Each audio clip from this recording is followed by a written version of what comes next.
हे घे, महाराजासोबत एक कडक फोटो मार माझा. इन्स्टा व्हॉट्सअपला एकदम कडक स्टोऱ्या टाकायच्या यावेळेस. फोटो तर काढतो मी, पण फक्त स्टोरी आणि स्टेटस टाकल्यानेच खरा शिवभक्त होतो का?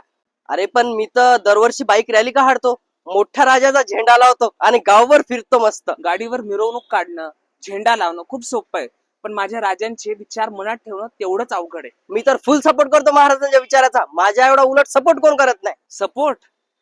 महाराजांनी स्त्रियांचा आदर करायला शिकवलं, आणि तू मुलींच्या कमेंट सेक्शन मध्ये काय बोलतोस हे आम्हाला माहितीये. महाराजांनी स्वराज्यासाठी सर्वस्वाचा त्याग केला, आणि तू तू करशील त्याग? आणि करणारच असशील तर सोड ती दारू, सोड ती सिगरेट, मग मानेल मी तुला खरा शिवभक्त. खरा शिवभक्त म्हणजे फक्त राजांचं पूर्ण नाव घेणे नाही, तर त्यांचे संपूर्ण विचार स्वतःमध्ये उतरवणं आहे. महाराजांनी न्यायासाठी लढायला शिकवलं, आणि तू उठवतोस चुकीच्या गोष्टींबद्दल आवाज.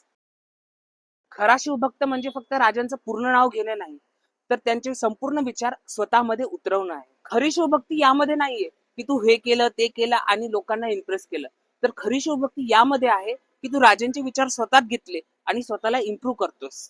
मग काय आपण शिवजयंती साजरी नाही करायची का? करायची ना, अगदी थाटात करायची, पण महाराजांची शिकवण लक्षात ठेवून करायची. जय भवानी, जय शिवराय. माझ्या राजा